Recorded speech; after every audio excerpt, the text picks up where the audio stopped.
It's showtime.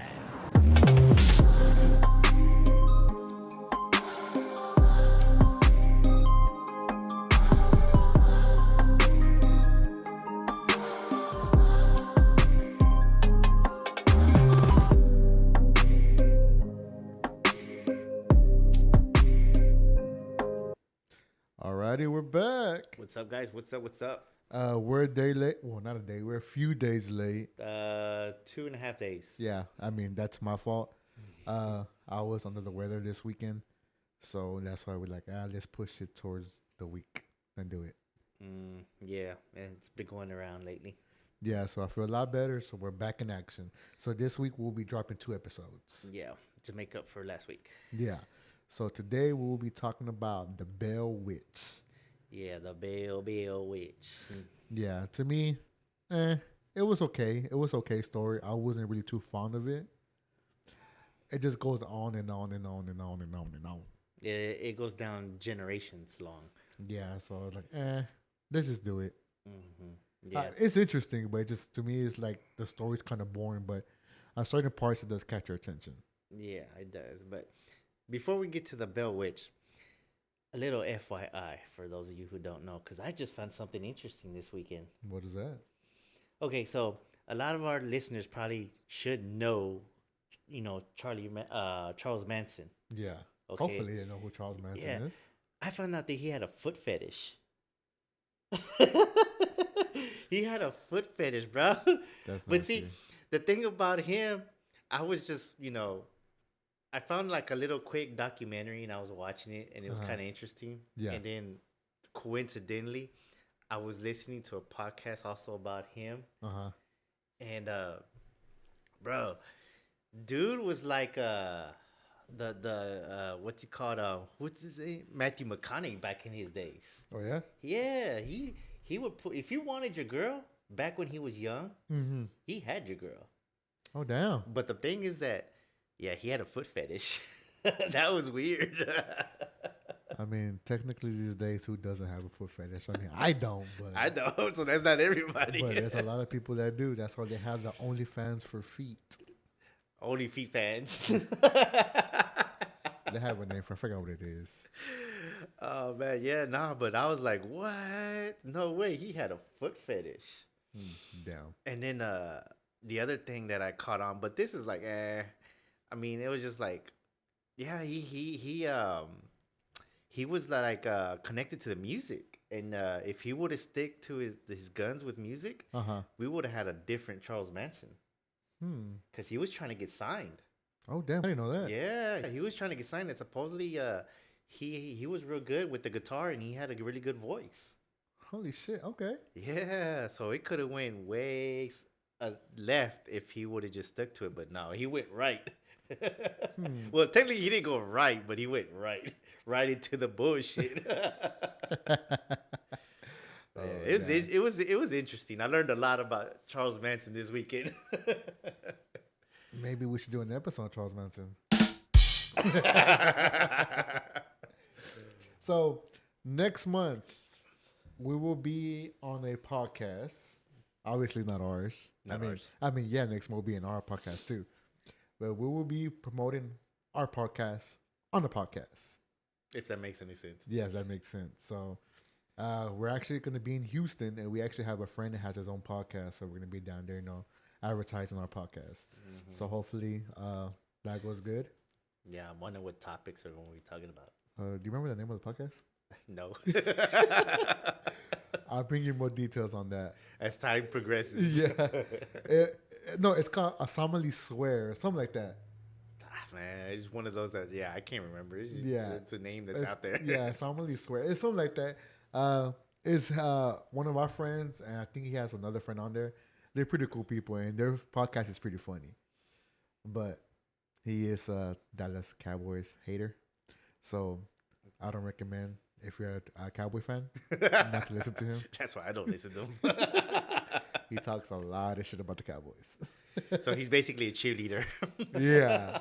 And he's a Texan fan. Obviously, he's from Houston. So I will bring more details on that. So hopefully I can listen to that when it comes out. We'll be dropping it when when it comes out. Yeah. And Thank God for everybody's actually been following our TikTok. We actually kind of blew up a little bit on TikTok. Thank you, thank you. Yeah, thank God for that. Now we're just trying to get our YouTube to kind of progress a little bit better. Yes, please like, share, subscribe. You know the drill. I mean, everybody says it on YouTube. Yeah. So hopefully that comes up good. But other than that, come on, let's get back with the show. Okay, so the Bell Witch. Along the U.S. Highway 41 in Adams Robinson County, Tennessee, a state highway historical marker documents the site of perhaps the Tennessee's most famous ghost tale, the story of the Bell Witch. John and Lucy Williams Bell, a prosperous couple with several children, they had quite a few children. They actually had 7 children. Yeah, that's Well, it all depends what story you read on, because from what I found, they have 7 children, but then they have there's another person that tells a story. They have 9 children. they had 9. I found the one that had 9. I was like, God, that's a lot of kids. That's a lot of kids, but that was the thing in those times. Yeah. Nobody knew how to watch TV. There was no TV. Oh yeah, I forgot. Well, if you're wondering why, because this was in the early 1800s. There was no TV. Yeah. So they migrated from North Carolina in 1804 to the middle of Tennessee. Then on the western frontier, from over a decade after their arrival, the Bells lived a quiet and uneventful life, developing their farm on the Red River and participating in the activities of the common rural America. Okay, so we're going to get to this short theory because I found 2 theories, Okay. of course. This one's short, straight to the point. My second theory is the one that we're going to be mainly talking about tonight. So the first one was, like most such stories, certain details vary from version to version, but the prevailing account is that it was the spirit of Kate Batts, a mean old neighbor of John Bell who believed she was cheated by him in the purchasing of the land. Mm-hmm. On her deathbed, she swore that she would haunt John Bell and his descendants for eternity.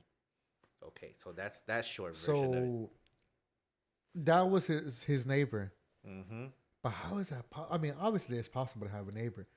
But these people, they had 320 acres. So how far is that neighbor?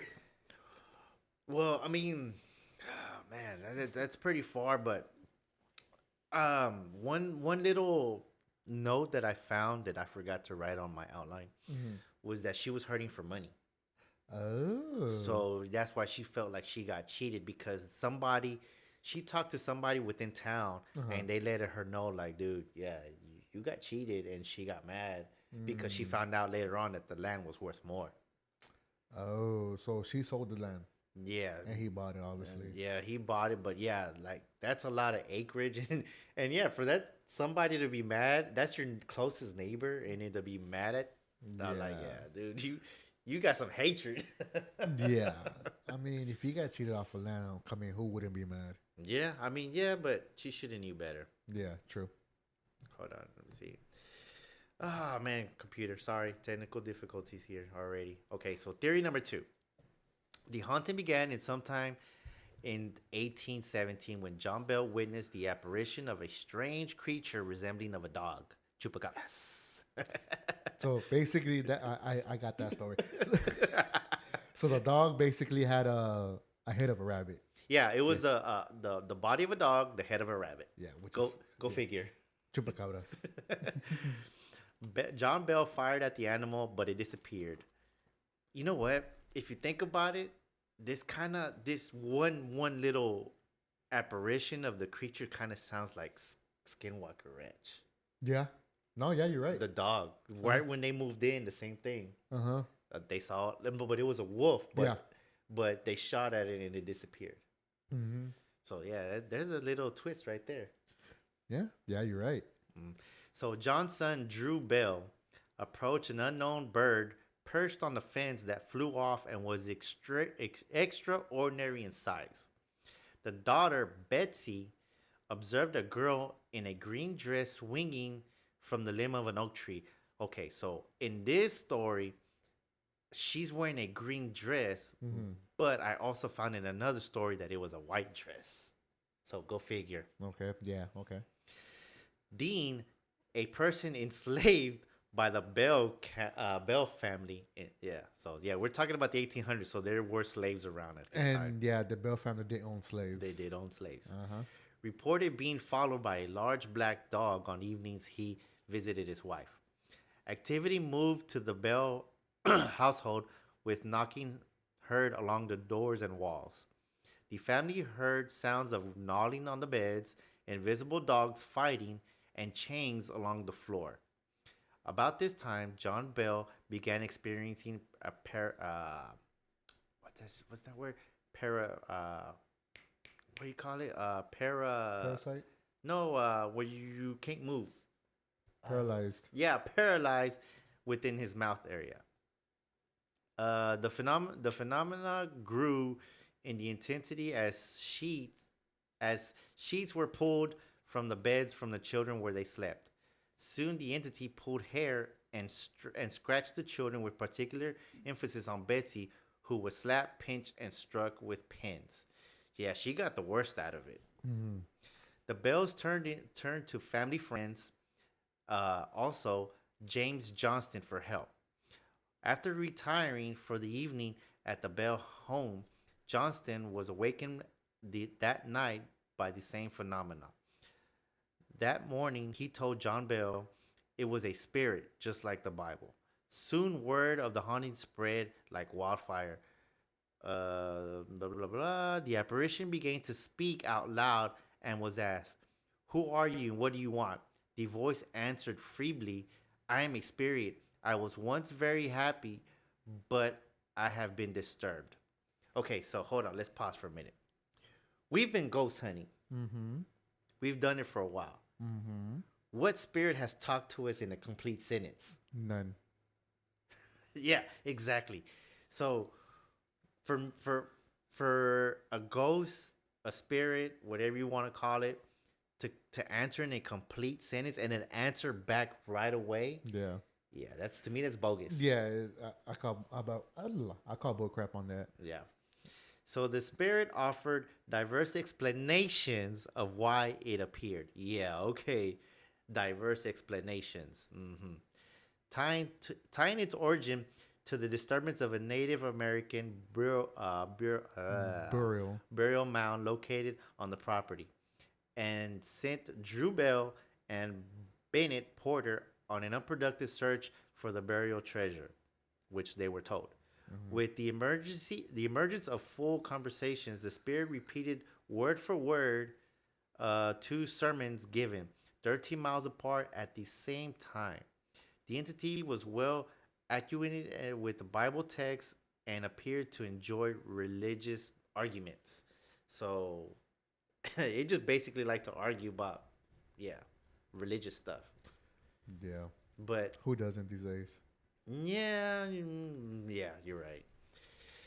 But yeah, it just boggles my mind how it just answers whenever you call for it, and it just gives Yeah, just like literally, it's like the ghost is actually there carrying a conversation with you. Mm-hmm. To me, that does not make no sense whatsoever. It doesn't, because we have experience in this area, and that's never happened to us. Yeah, I mean, you might hear voices here and there, and they might carry on the conversation with itself, because there is ghosts that talk.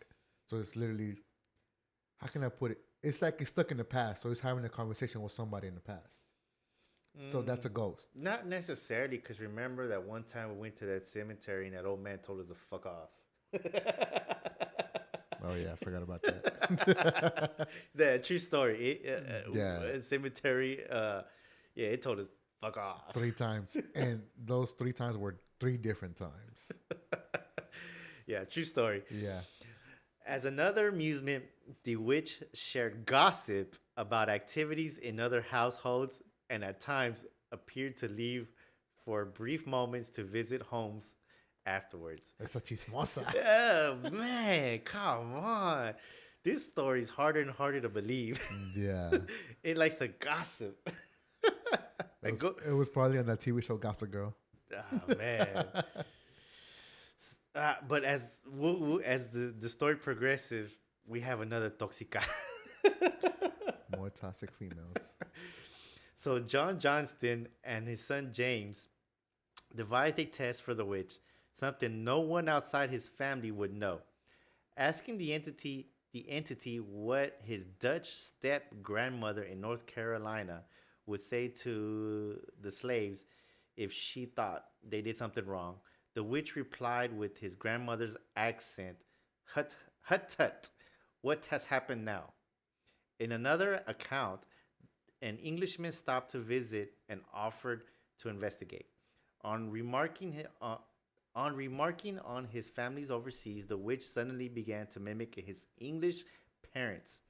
Again in the early morning, the witch woke him to voices of his parents, worried as they had heard his voice as well. Yeah, that didn't make sense to me either. The Englishman quickly left that morning and later wrote to John Bell's family that the entity had visited his family in England. He apologized for his skepticism. So yeah, that's kind of cool because it, yeah, I mean, uh, word for word, like, hey, I was a critic and I'm Mm-hmm. sorry. At least he apologized. Yeah. At times, the spirit displayed a form of kindness, especially towards Lucy, John Bell's wife, Mm-hmm. stating, quote for quote, the most beautiful, perfect woman to walk on earth, unquote. The witch would give Lucy fresh fruit and sing hymns to her and show John Bell Jr. a measure of respect. So go figure. She had her favorites as well. Yeah. That's something new. But yeah, referring. Oh, go ahead. I don't believe the story whatsoever. Well, see, that's the thing. This story, what gets me curious about it is that it's been passed down from generation to generation because supposedly, allegedly, every person that carries the last name Bell has had something happen to them by the witch. Yeah. So it's kind of like, I guess you could say, a family curse. Yeah, that's exactly how it looks like. Hmm. Referring to John Bell Sr. as Old Jack, the witch claims she intended to kill him and signaled this intention through curses, threats, and afflictions. The story climaxes with the Bell Witch being, the Bell Witch, with John Bell being poisoned by the witch. Mm-hmm. Afterward, the entity interrupted the Moors by singing drinking songs. In 1821, as a result of the witch's entreatment, Betsy Bell called off her engagement to Joshua Gardner. Subsequently, the entity told the family it was going to leave, but to return in 7 years in 1828. The witch returned on time to Lucy and her sons, Richard and Joel, with similar activities as before, but they chose not to encourage it, and the witch decided to leave again. Mm-hmm. And then they decided to come back in 1835. So, yeah. So, I don't get that. So how is the ghost gonna leave and say I'm gonna come back at this time and it comes back at this time? That does not make no sense. And I'm gonna go back to where John Bell died. He died when he was 70 years old, mhm, and so obviously they took the body or whatever. mhm, So they said that he died from public causes. mhm. Obviously, you're old, you're gonna die. Right. I get that. But then later on, they found a little bottle that was dripping from one of the dressers, and it was black liquid, and that's when they found out that It was it was poison. poison. So Well, there's more to that story mhm. about being poisoned, which I have it here in my notes that they fed the cat. yes, and They that's when fed the cat, and the and cat it died. and that's when they found out it was poison. Yeah. So being a ghost, how is the ghost gonna feed a person poison? And Yeah. where is the ghost gonna get the poison from? Yeah, that's true too. Like this does not make sense. Well, there's a theory in my notes Mhm. that goes with that, Yeah. which is my third theory Yeah. that I wrote down. But I get it. Okay, you could scare somebody dead. A ghost could, maybe, I don't know. I've never been, this never happened to me. Never But heard of it either. maybe a ghost could push you down the stairs. I wouldn't know, Well, I mean, and they could kill you like that. well, I mean, there has been incidents where those are not ghosts; those are poltergeists. But still a ghost. Yeah. Still a ghost. But really, a ghost feeds you poison. The only way I could think of is that if that ghost possesses you, and then makes you drink the poison, then I can see that. That, you know what? I don't think anybody's ever thought about that being Yeah. possessed. But okay, to but drink that's a poison. ghost. But that's a ghost. A ghost cannot possess you. A Well, poltergeist can. Okay, so but at this point, I don't think anybody has caught on to this is not a ghost. Everybody thinks it's a witch. But let's just say think outside the box for a minute. What if this isn't a witch? Maybe what if it is a poltergeist?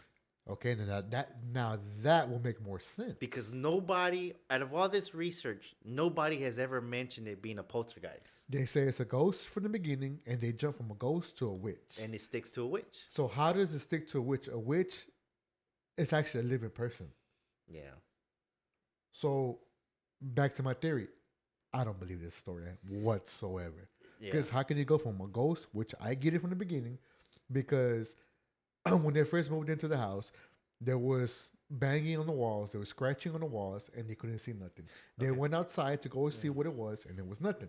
Yeah. And then later on, with days progressed, the entity got stronger. Mm-hmm.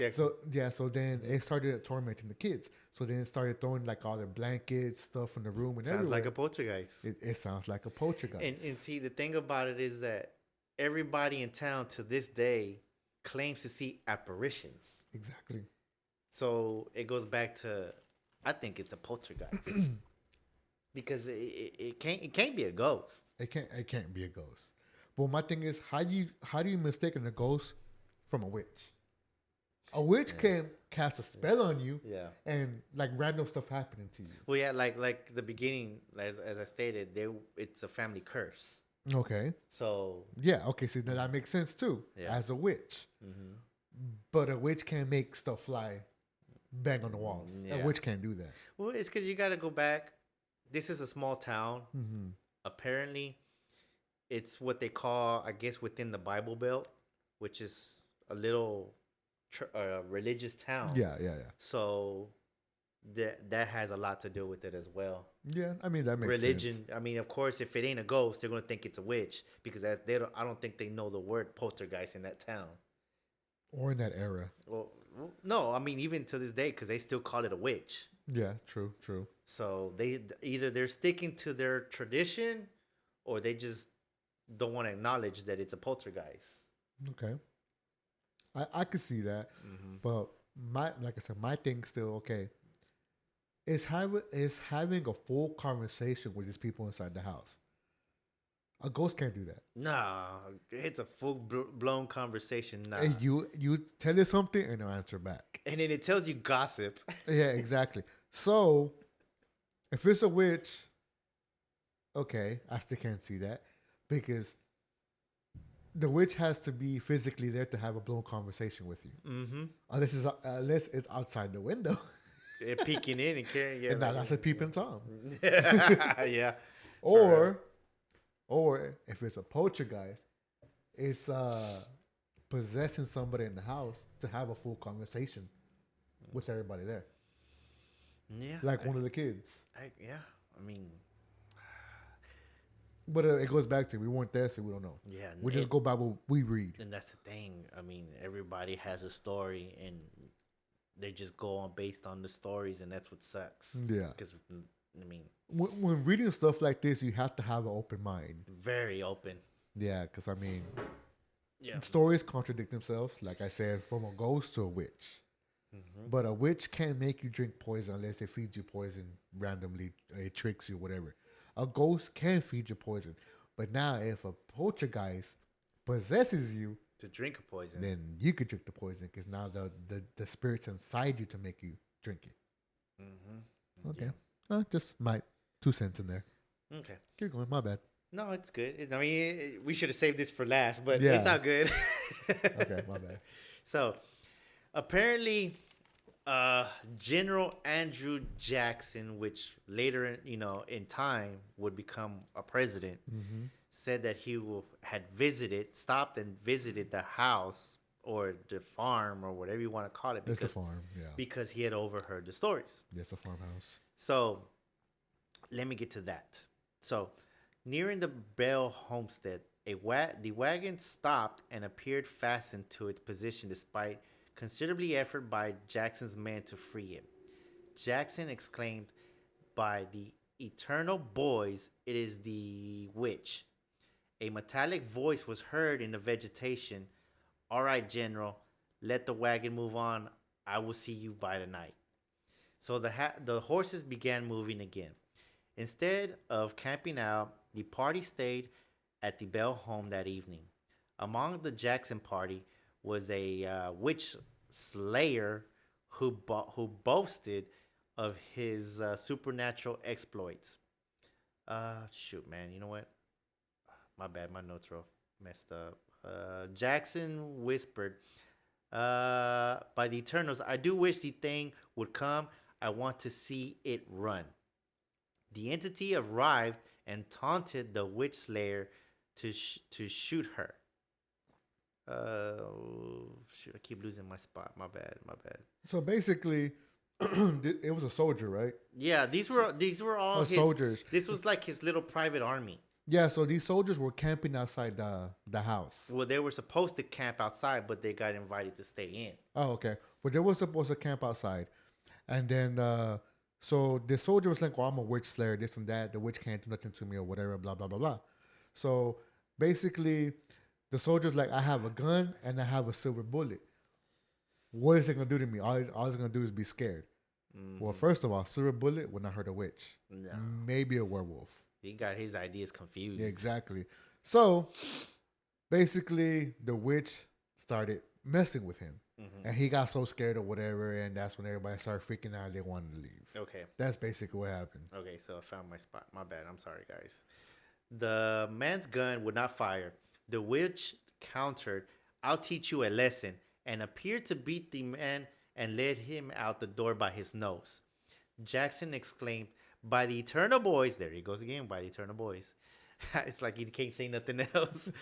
"I never saw much fun in my life. This beats fighting the British." The witch told Jackson she would uncover another rascal by the next night. That morning, Jackson's men chose to leave for home as they were apprehensive as to who was next. So, yeah, there goes that. Uh, and, okay, so here's my thing that I also found about this. Paranormal investigator Benjamin Radford, as well as Brian Dunning, conclude that there is no evidence that Andrew Jackson visited the Bell family home. During those years, Jackson's moments were well documented, and nowhere in history or his writings is there evidence of knowledge of the Bell family. But Jackson was later quoted saying, "I'd rather fight the British in New Orleans than have to fight the Bell Witch again." So what the hell? Yeah, true. With that being said, we're going to take a short break and we'll be back. It's showtime. We're back. Yeah, we're back. So we're talking about Andrew Jackson. Well, yeah, he had said that he'd rather fight the British than the Bell Witch, but I mean, allegedly he was never there. Yeah. So, yeah, There's no proof of him being there, any records or nothing. yeah. So I mean, it's just a bunch of he said, she said type stuff. And I mean, there's some people say that he was, but then there's a lot of people saying that there's no evidence of it. Yeah. So I mean, go figure. Unless you want to look it up yourself, then by all means, hit us up if you find anything. Yeah, I mean, we're just going by whatever we find. Yeah, because We have no proof of nothing. we don't. I mean, the research that I've gotten this from was 3 websites, 1 video, 1 documentary, and just I flipped on an ebook. So yeah, I did a little bit of homework. And OnlyFans. No, foot fans. Okay, so we're going back to the death of John Bell because there's a little bit more to it. So, the torment of the Bell House continued for years, culminating in the ghost's ultimate act of vigilance upon the man she claimed had cheated her. Of course, was Batts. Kate Batts. Yeah, Oh shit, Kate Batts. She sounded like she needed to be named Karen. Yeah. She took responsibility for his death. In October 1820, some believe that he suffered a stroke, since thereafter he had difficulty speaking and swallowing. In and out of bed for several weeks, his health declined. The Tennessee State University of Nashville, Tennessee, tells this part of the story. Of course, that's one of my resources. On the morning of December 19, he failed to awake at his regular time. When the family noticed he was sleeping unnaturally, they attempted to arouse him. They discovered Bell was in a stupor. You got me on that word, stupor, and couldn't be completely awakened. That's a new word for me, stupor. Have you ever heard of that? Stupor. I know a whore, but that's about it. Yeah, he was here last week. Oh yeah, I forgot. Yeah, go check that vid out. Yeah. Hey, what do you know? His name's in here too, John Jr. But his name's not John though. He's Junior. Went to the medicine cupboard to get his father's medicine and noticed it was gone with a strange vial in its place. No one claimed to have replaced the medicine with the vial. A doctor was summoned to the house. The witch began taunting that she had placed the vial in the medicine cabinet and given Bell a dose of it while he slept. Contents of the vial were tested on the cat. There you go. See the cat story. Mm-hmm. And discovered to be highly poisonous. John Bell died on December 20th. Kate was quiet until after the funeral. After the grave was filled, the witch began singing loudly and joyously. She continued until all family and friends left the gravesite. Mm-hmm. What a punk. Yeah, she was happy that she finally killed him. But Yeah. that's one thing she did say, that she didn't want to kill John Bell. Mm-hmm. Yep. So the Bell Witch left the Bell household in 1821, saying that she would return in 7 years' time. Here we go with that again. Hold on. She made a good on her promise and appeared at the home of John Bell Jr., where it is said she left him with prophecies of future events, including the Civil War, World Wars 1 and 2. Go figure. Mm-hmm. The ghost said it would reappear 107 years later in 1935. But if she did, no one in Adams came forward to no one in Adams came forward as a witness to it. She claimed that the spirit still haunts the area. On the property once owned by the Bells is a cave, which has since become known as the Bell Witch Cave.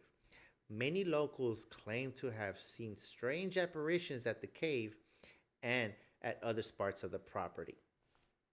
So there's, a cave now with the story. Yeah, so my thing was, my main question was, how did a cave appear from the house, the land, into a cave now? I didn't get that. I guess the cave has, I'm assuming that the cave has always been there, but it was never linked to it. Yeah. So I know the house is not there no more. The house is not there no more, and that's why they go to the cave. And if you actually look it up, there's actually a movie about the Bell Witch, and it does what it's a certain movie. I mean, a lot of movies. My bad. Yeah. There's a lot of movies, and one of the movies that I actually looked up, it talks about the cave. Yeah, they moved the house. They moved the house, and it's now a museum.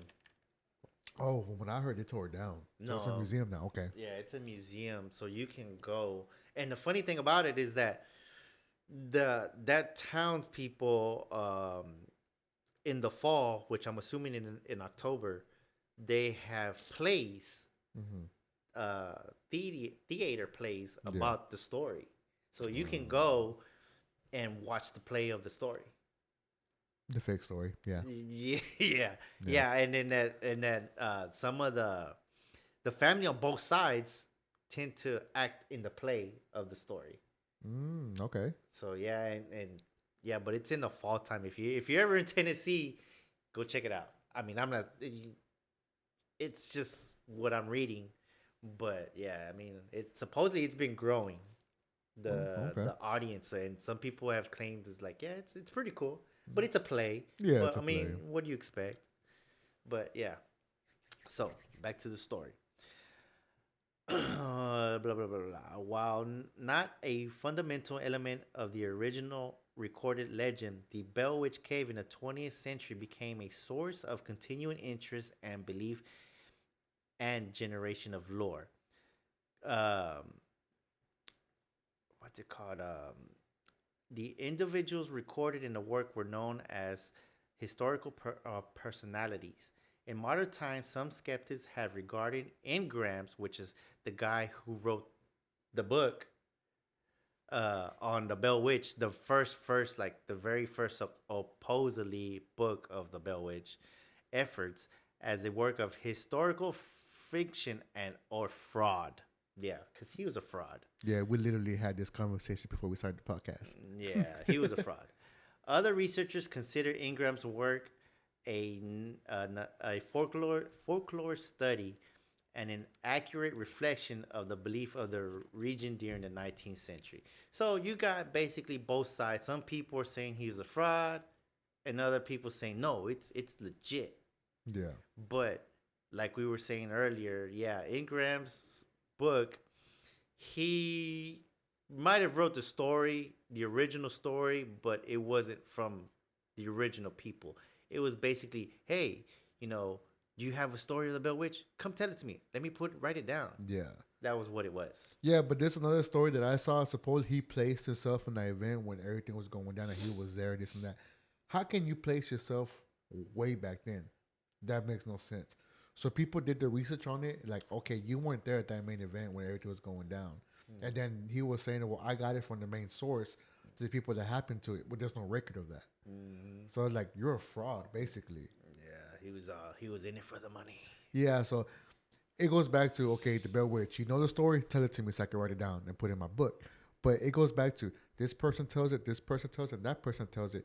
Each time it's gonna be a different story because it literally goes like Mouth to mouth. mouth to mouth to mouth to mouth, and each time something's added to it, something's changed, or something's taken away from it. So it's like I don't believe it. Yeah. And back to the John Bell theory, he died, whatever, age 70, he was poisoned, but there was somebody actually looked it up. There's no record of him actually existing, him dying, probable causes, or poison. Well, they found a grave, but the problem was that the fancy new grave is his fake grave. Of course. So he was buried in traditional times in the forest, and somebody said that they found his grave because his tombstone has tipped over, and it got, of course, within time, it got covered up with brush. Yeah. But yeah, like I said, somebody actually dug deep into the story and tried to look for him in records. There's no records of John Bell. Yeah. Of him dying, how the way they say he did, poison, probable causes. There's no evidence of him at all. Yeah, but I mean, it goes back to the times. I mean, not everything was recorded. No, that's true too. I mean, this is the 1800s. Yeah, So way. I could have been shot back then, and right now, I never exist because nobody knew back then. Yeah. That makes sense.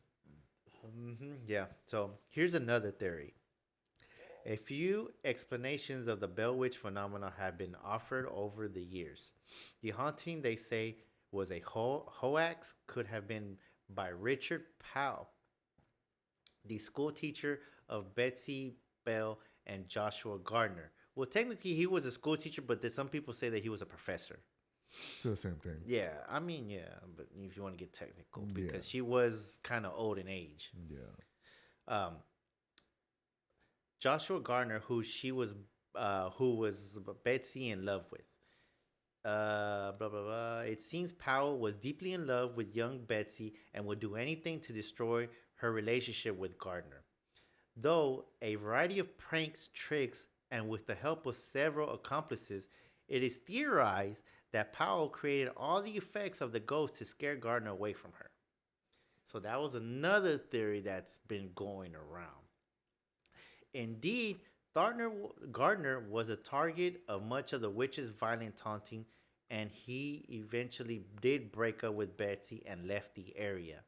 It has never been satisfactorily explained how Powell may have created all these effects, including paralyzing Andrew Jackson's wagon. But he did come out the winner and got to marry Betsy after all. Go fig. Wow. Damn, man, I swear he I give him credit. I give him credit if he did do all that because he outwitted a lot of people. Yeah. And if you think about it, if he did do all this, man, my respects to him because all this, over the years, we're still talking about this. Yep. So it's like, wow, I, yeah. Okay, so here's one thing that I've also found from the cave. In 1937, there were several reports of quirky events. Louis Garrison, owner of the farm that included the Bell Witch Cave, heard unexplained noises coming from inside. The Bell descents described the sounds of something rubbing against a house, paper-like object that flew out the door and re-entered through the side door. Yeah, I'll go figure. A faint music heard from a piano also. Yeah. A group from the local Epworth League were reported to have attended a wiener roast in a rock quarry near the Bell Witch Cave in July 29, 1937. They were having a wiener roast, bro. The group were joking about the legend when they saw a figure of a woman sitting on top of the cliff over the cave, causing many to flee.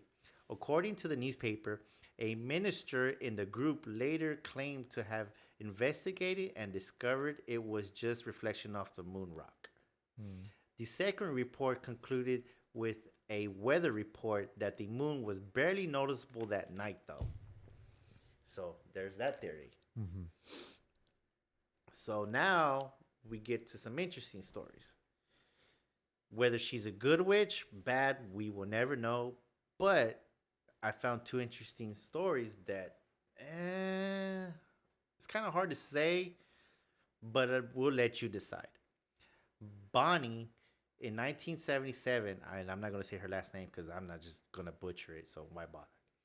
Recounted a time during her childhood in 1944 when she was exploring the cave. She left her English class playing hooky and borrowed a lantern from Miss Garrison, the cave owner. She reported to have explored the cave with her friends for several years. While she was inside, her lantern blew out despite no breeze in the cave. She managed to relight the lantern and it blew out again. Terrified, she crawled along the water path of the cave in the dark until she reached the entrance when she saw an open can of pork and beans with marshmallows. Later that evening, she learned that law enforcement discovered two escaped fugitives in the back of the cave. She credited the witch with helping her to avoid them. Okay. Yeah, so there's that story that she obviously the Bell Witch did some good, Yeah. protected her that girl. So yeah, okay. Another one is in 1965. An article was published involving an antique oak rocking chair said to have been previously owned by the attorney Charlie Willett, a Bell descendant. The rocking chair was acquired in Willett's estate sale by Miss J.C. Adams, owner of an antique store. A customer sat down in a chair after learning it was not for sale. While rocking in the chair, asked Miss Adams if she believed in the supernatural. 2 weeks later, the customer's daughter visited the home of Mrs. Adams and said after her mother had left and visited the Bell Cemetery, a voice told her to stand up and look around and you will find something of much value. After some car trouble, the woman walked out into a field and found a black iron kettle turned over. She turned the kettle over and found a pearl buckle in a glass. The woman's daughter reported a jeweler estimated the buckle to be over 160 to 200 years old. So she got lucky. She got blessed by the witch. Yeah. And all she had to do was sit in the chair and listen to the lady. Yeah. Ain't that some shit? I mean, I wish the ghost would tell me magically the lottery numbers. And if you think about it, this witch is not bad. If it's a witch. If it's a witch. If it's a witch. Mm-hmm. But my thing is, how is it going to talk to you if it's a witch? It will be physically there. Yeah, because she gave her a complete sentence again. Yeah, it's just like, dude, what the hell? We never get that lucky when we go ghost hunting. Yeah, so it is not a witch. It's possibly a ghost. If it's true. Yes, because it literally told her, stand up and look around. You will find something of much value.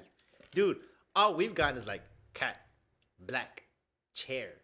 And it's like, what the hell? Fuck off. Yeah, fuck off. Or mommy. Where are you? Yeah. The little boy we heard, yeah. Yeah. No, Yeah, what's that same place? Yeah. The same day. No, yeah.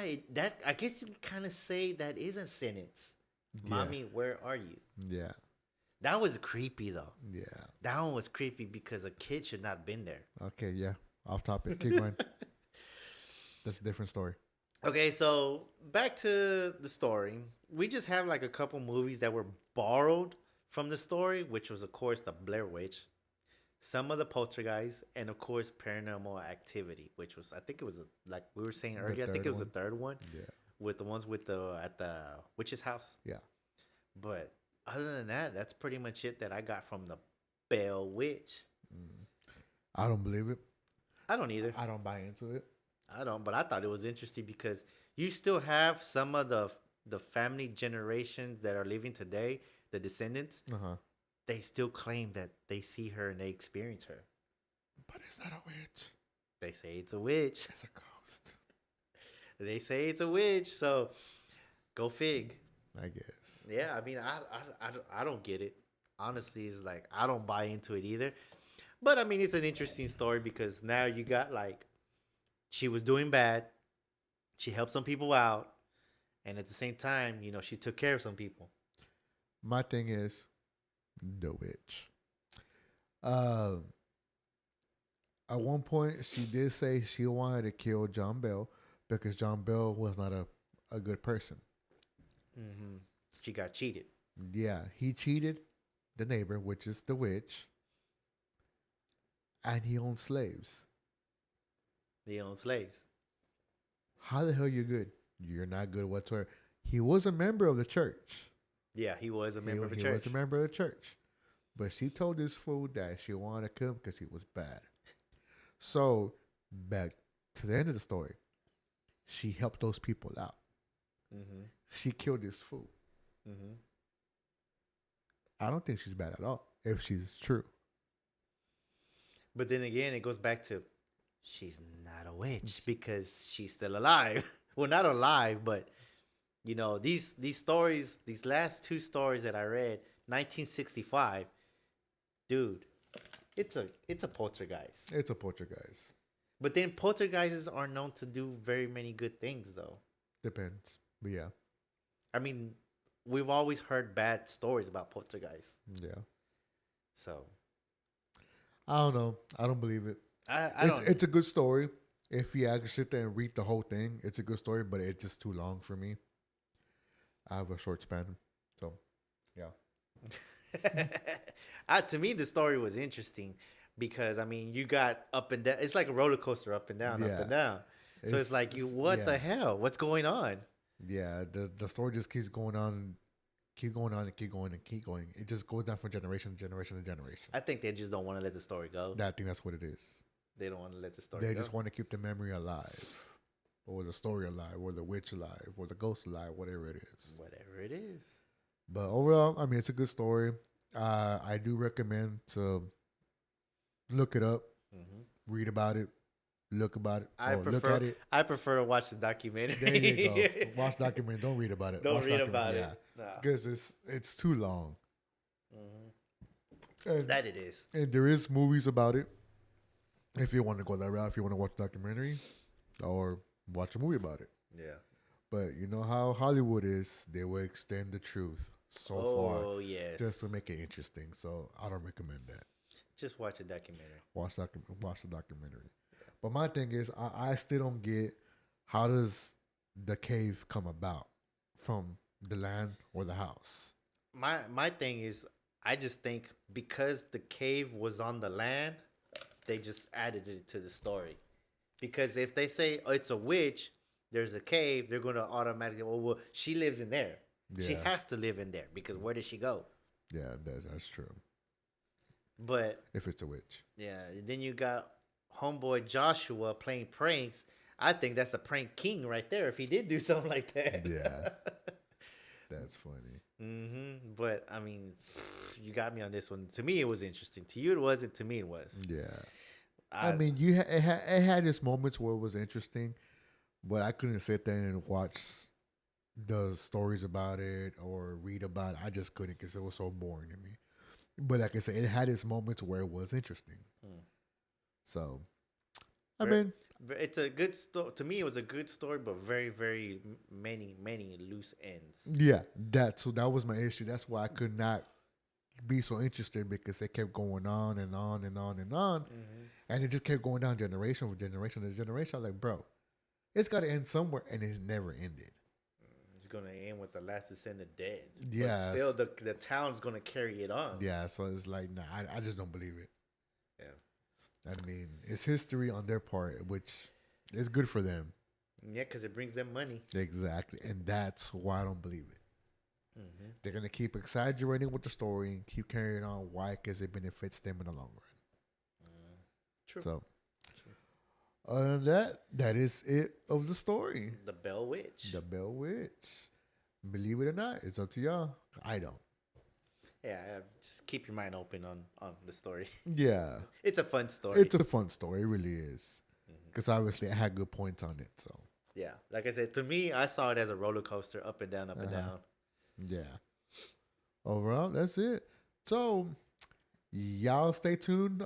This weekend we will have another one showing up, another episode, and we will be talking about. I forgot his name. I think it was Andy or something. Andy something, yeah. So it's basically the guy. He's on TikTok. The guy that saw a giant on the mountains, and then supposedly the CIA killed him. So. I don't know how true that story is about the CIA killing them, but I wouldn't doubt it. CIA kills everybody.